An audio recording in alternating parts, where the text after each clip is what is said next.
Class 10th में आपका स्वागत है।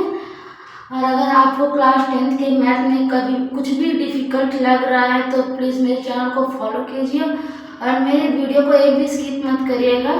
इसमें आपकी नॉलेज वाली ही बातें बताई जाएगी। आपको एक एक एक्सरसाइज एक क्वेश्चन बहुत अच्छी तरीके से सॉल्व करके हम बताएंगे ताकि आपको पढ़ाई में कोई प्रॉब्लम ना हो। ओके, तो चलो स्टार्ट करते हैं। हमारा पहला रियल नंबर, चैप्टर 1 का रियल नंबर। अब रियल नंबर में एक्सरसाइज 1.1 हम सॉल्व करेंगे। इसका पहला क्वेश्चन क्या बोल रहा है, express each number as product as its prime factors.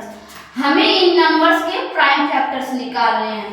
जैसे फॉर एग्जांपल आपने 4th 5th क्लास में एलसीएम एचसीएफ किया हुआ, उसी तरीके से हमको इसको सॉल्व करना है। इसके सिर्फ प्राइम फैक्टर्स निकालने हैं।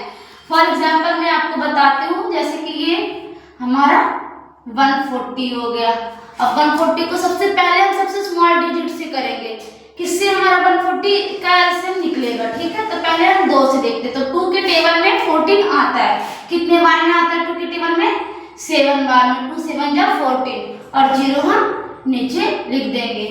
तो हमारा 70 आ गया। अब 70 हम कौन से नंबर से जाएंगे?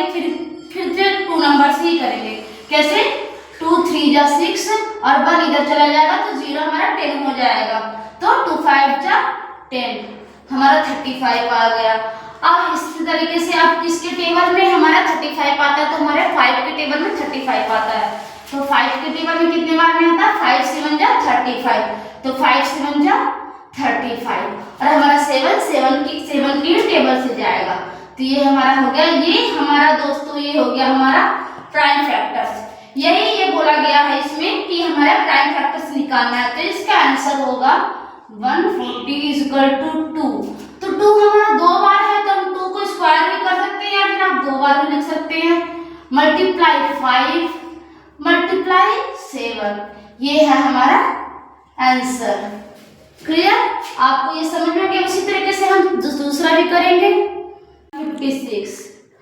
156 का करके से लिख जाएगा। अब 156 का स्मॉल डिजिट देखते हैं टेबल का सबसे। तो 2 हमारा स्मॉल डिजिट है, तो देखते हैं कि 2 से जाता है कि नहीं। तो 2 के टेबल में 2 7 जा 14। अब टेबल जब 14 हो गया तो 1 इसके पास चला गया तो ये 16 बन गया। तो 2 8 जा 16, तो हम यहाँ पर 8 लिख देंगे।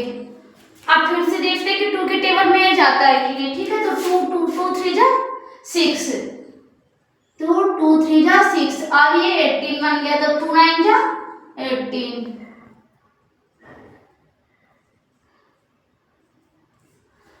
अब 39 आ गया। अब 39 बहुत इजी है।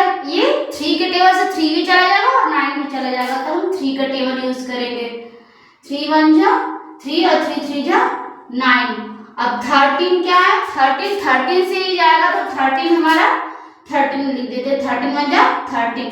तो ये हमारे हो गए 156 के प्राइम फैक्टर। तो हम इसे इस तरीके से लिखेंगे। 156 = 2 मल्टीप्लाई 2 मल्टीप्लाई 3 मल्टीप्लाई 13। ये हो गया हमारा आंसर। तो मेरे चैनल को जरूर फॉलो करिएगा। अब इसी तरीके से हम तीसरा वाला करेंगे।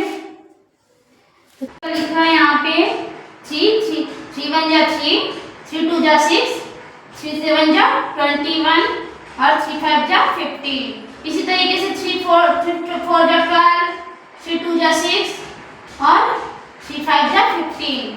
फिर हमने यहाँ पर इसको 5 से सॉल्व किया। 5 8 जा 14 और 5 5 जा 25। फिर हमने यहाँ पर 5 से फिर सॉल्व किया है इसको। 5 1 जा 5 और 5 7 जा 35।